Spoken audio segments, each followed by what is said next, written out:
चुड़ैल रात भर गांव में घूमती और गांव का जो भी आदमी उसे दिखाई देता उसे वो घायल कर देती। अरे कोई तो बचाओ, मर गया मैं।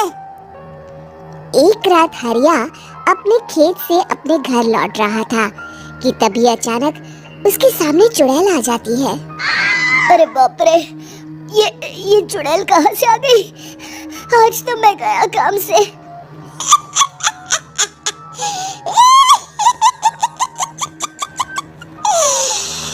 आज मुझे मेरा शिकार मिल गया। अरे चुड़ैल दीदी, मुझे छोड़ दो। जैसे ही चुड़ैल हरिया की तरफ बढ़ती है, हरिया वहाँ से भाग जाता है और अपने घर के दरवाजे पे पहुँचता है। अरे भगवान, जल्दी से दरवाजा खोलो, मेरे पीछे चुड़ैल पड़ी है। हरिया की पत्नी जल्दी से दरवाजा खोल देती है।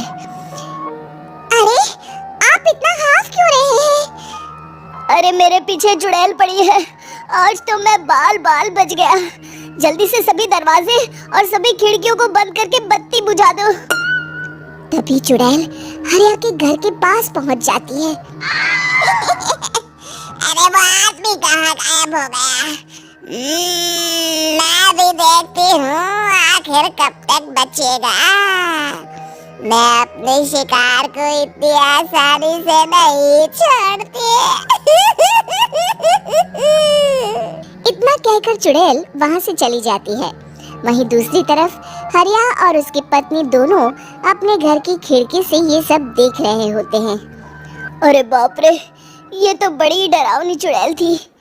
अगले दिन ये बात आग की तरह पूरे गांव में फैल जाती है और धीरे धीरे लोग चुड़ैल के डर के मारे शाम होते ही अपने घरों से बाहर निकलना बंद कर देते हैं।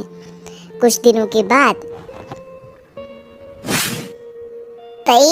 मैंने तो इस चुड़ैल के डर के मारे रात को अपने खेतों को पानी देना बंद कर दिया है।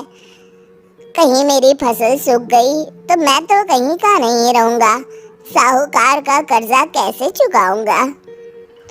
अरे भाई, पूरे गांव वालों का यही हाल है। पता नहीं ये चुड़ैल हमारे गांव में कहां से आ गई। फिर एक दिन गांव के पास वाली नदी के किनारे एक बहुत बड़े तांत्रिक के आने की बात कुछ गांव वालों को पता चलती है। वो लोग जाके ये बात गांव के मुखिया को बताते हैं। मुखिया जी, नदी के किनारे एक बहुत ही पहुंचे हुए तांत्रिक बाबा आए हैं, हमें उनसे मदद मांगनी चाहिए। मैंने सुना है वो बड़े बड़े भूतों और चुड़ैलों को अपने वश में कर लेते हैं। मुखिया जी सभी गांव वालों को लेकर उस तांत्रिक के पास पहुंच जाते हैं। ओम फट स्वाहा, ओम फट स्वाहा। तभी तांत्रिक अपनी बंद आंखों को खोलकर कहता है, क्या बात है, तुम सब लोग यहाँ क्यों आए हो? मुखिया जी उस तांत्रिक को सारी बात बता देते हैं। अच्छा, तो ये बात है। और तांत्रिक अपनी आंखों को बंद कर लेता है।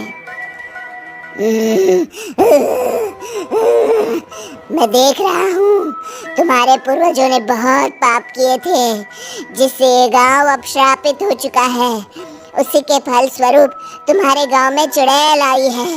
ये चुड़ैल बहुत खतरनाक है, ये किसी को नहीं छोड़ेगी। हे भगवान, मर गए रे, अब क्या होगा? तभी गांव के मुखिया जी कहते हैं, बाबा, इस चुड़ैल से हम सबको बचा लीजिए, कोई तो उपाय होगा। इसका सिर्फ एक ही उपाय है, सभी गांव वालों को बारी बारी हर दिन अपनी आधी फसल उस पहाड़ी के ऊपर बनी काली गुफा में छोड़ के आनी होगी।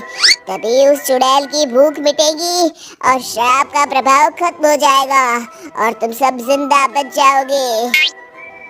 सभी गांव वाले उस तांत्रिक की बात को मान लेते हैं और वहां से चले जाते हैं। फिर अगले दिन से रोज उस गांव के लोग बारी बारी से अपनी आधी फसल उस काली गुफा के पास जाकर रखाते। कुछ दिनों बाद हरिया की बारी आती है। बाप रे, आज तो मेरी बारी है उस काली गुफा में जाने की। क्या करूं? वो तो बड़ी खतरनाक चुड़ैल है। मेरे तो हाथ पैर कांप रहे हैं। फिर हरिया डरते डरते अनाज की बोरियां अपनी बैलगाड़ी में लाद देता है। तभी हरिया की पत्नी उससे कहती है, देखो जी, संभल के जाना और किसी भी हालत में शाम होने से पहले वापस आ जाना। उस चुड़ैल का कोई भरोसा नहीं है जी। हरिया बैलगाड़ी में बैठते हुए कहता है, भगवान, मैं क्या वापस आऊंगा? लगता है अब तो मेरी खबर ही आएगी। इतना कहकर हरिया वहां से चला जाता है। रास्ते में जंगल से गुजरते हुए हरिया की बैलगाड़ी का एक चक्का बड़े गड्ढे में फंस जाता है। हे भगवान, अब ये क्या मुसीबत है? हरिया नीचे उतर के पूरी ताकत से अपनी बैलगाड़ी को गड्ढे से निकालने की कोशिश करता है। बहुत देर मेहनत करने के बाद हरिया की बैलगाड़ी उस गड्ढे से बाहर निकल जाती है। हे भगवान, अब तो शाम होने वाली है। आज तो मैं गया काम से। जैसे तैसे हरिया काली गुफा में पहुंच जाता है। अरे मर गया रे, यहाँ तो चारों तरफ डरावना माहौल है। मैंने यहाँ आने में बहुत देर कर दी, कहीं चुड़ैल नाराज ना हो जाए। हरिया अनाज की बोरियां वहां रख के जैसे ही जाने लगता है, तभी उसे किसी के आने की आवाज सुनाई देती है। हरिया एक कोने में छुपकर अंदर देखने लगता है। चुड़ैल वहां आती है और फिर अपने चेहरे से नकली चुड़ैल का मुखौटा निकाल देती है। हरिया ये देख के हक्का बक्का रह जाता है। तभी चुड़ैल कहती है, भैया यहाँ आना, आज तो बहुत अनाज आया है। इसे मिलाकर अब हमारे पास ढेर सारा अनाज जमा हो गया है। कल ही हम इसे शहर में बेच आएंगे और माला माल हो जाएंगे। तभी अंदर से नदी के किनारे वाला तांत्रिक बाहर आता है। अरे, ये तो तांत्रिक बाबा है। हाँ, अब तो हम दोनों की जिंदगी मजे में कटेगी। गांव वालों को बेवकूफ बनाना इतना भी मुश्किल नहीं था। लोग तो तुम्हें सच में असली चुड़ैल समझते हैं। हाँ, तुमने सही कहा। अब ये गांव वाले चुड़ैल के डर से जिंदगी भर इस काली गुफा में अनाज पहुंचाते रहेंगे। अच्छा, तो ये बात है। ये दोनों पूरे गांव वालों को बेवकूफ बना रहे हैं।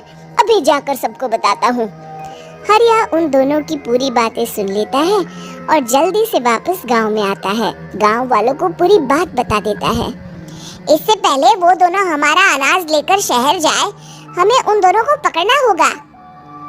उधर दूसरी तरफ नकली तांत्रिक और नकली चुड़ैल बनी औरत एक बड़ी गाड़ी में सारा अनाज लाद के वहां से निकलने की तैयारी कर रहे होते हैं। जल्दी करो, इससे पहले हमें कोई देख ले। हमें यहाँ से निकलना होगा। और तभी वो दोनों देखते हैं कि सामने से सभी गांव वाले अपने अपने हाथों में मशाल लेके आ रहे हैं। दोनों बुरी तरह डर जाते हैं। रुक जाओ, तुम दोनों का भांडा फूट चुका है। अरे मर गए रे, ये गांव वाले कहाँ से आ गए? तुमने क्या सोचा इतनी आसानी से यहाँ से निकल जाओगे? ये अनाज हमने अपने खून पसीने से दिन रात खेतों में मेहनत करके उगाया है। दोनों मुखिया जी के पैरों में गिर जाते हैं। हमें माफ कर दीजिए, हम दोनों एक नंबर के कामचोर हैं।